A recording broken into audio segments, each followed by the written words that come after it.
హల్లెలూయా యేసు ప్రభున్ ఎల్లరు స్తుతించుడి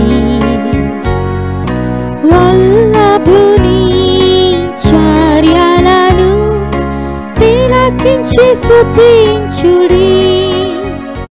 praise the Lord. దేవునికి స్తోత్రం కలుగునుగాక.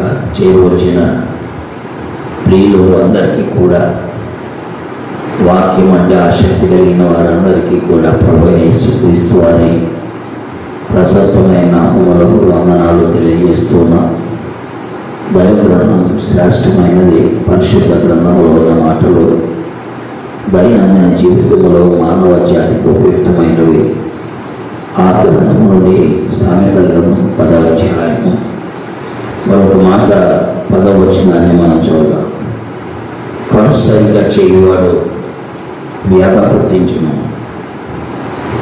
పనికి మారిన వదలబోతు నశించును. ప్రియమైనటువంటి దేవుని వాక్యం ఏంటన్న ప్రియులారా, మానవులైనటువంటి మన స్వభావము పాప స్వభావం. మనం మంచి చేయాలనుకొని కీడు చేస్తూ ఉంటాం, కీడు చేయకూడదనుకొని కీడే తలపడుతూ ఉంటాం. ఇది మానవునిలో ఉన్న పాప నైజం. ఈ నైజాన్ని బట్టి మానవ జీవితము అలాంటి పనులు చేస్తుంది. ఇక్కడ మనం చూస్తుంటే కనుసైగ చేసేవాళ్ళ నుండి, కనుసైగ చేసేవాడు వ్యాధ పుట్టిస్తాడట. వాడు కనుసైగ చేయటానికి కారణం ఏంటి? వాడిలో యథార్థత లేకపోవడం, వారిలో నీతి లేకపోవడం, వారిలో మంచితనం లేకపోవడమే కనుసైగ చేయిస్తుంది. అందుకే లేఖనాల్లో మనం చూస్తున్నాం, కనుసైగ చేయవాడు వ్యాధ పుట్టిస్తాడ. కాబట్టి ఎవరైతే కనుసైగ చేస్తాడో, కనుసైగ చేయటం అంటే కళ్ళు తిప్పడం, వాడు ఖచ్చితంగా మానవునికి వ్యధ అంటే బాధ లేక నొప్పి లేక ఆంతర్యంలో ఎంతో కృంగుదలను కలుగు చేస్తుంది.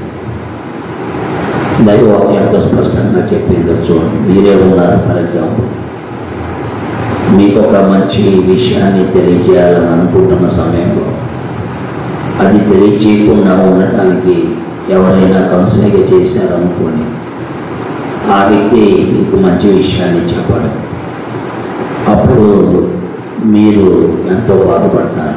మంచి విషయానికి బదులు చెడ్డ విషయాన్ని చెప్పాడు, అప్పుడు మీ హృదయంలో వ్యాధ పుట్టుతుంది.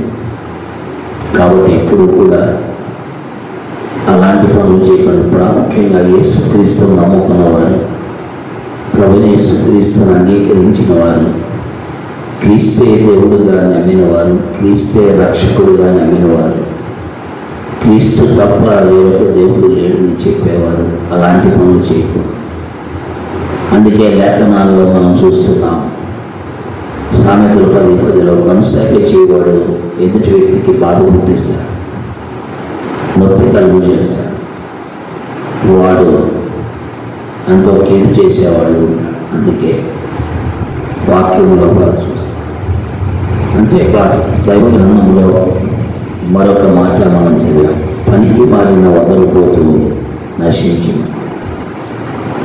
అంటే వ్యర్థమైన మాటలు పలికేవాడు, ఉపయుక్తం కాని మాటలు, ఉపయోగకరం కాని మాటలు, ఉపయోగము కాని మాటలు ఎవరైతే పలుకుతారో వారు ఖచ్చితంగా వ్యాధ లేక నశిస్తారు, వ్యాధ పుట్టిస్తారు లేక నశిస్తారు. కాబట్టి దైవవాక్యం ఏంటంటే ఇలాగా ఎలాంటి లక్షణాలు క్రీస్తును నమ్మిన వారికి ఉండకూడదు, క్రీస్తును దేవుడిగా అంగీకరించిన వారికి ఉండకూడదు, క్రీస్తును వెంబడించే వారికి ఉండకూడదు.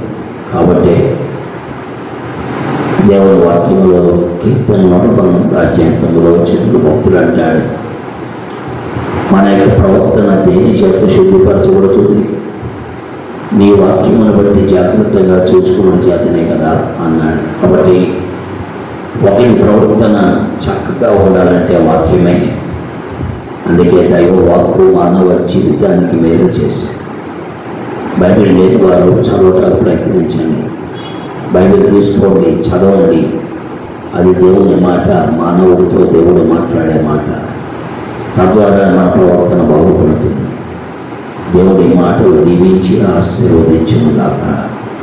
ఆమేన్. ప్రార్థిస్తాం. ప్రేమైన తండ్రి, పరిశుద్ధుడైన నమ్మకమైన మా దేవానికి వందనాలు.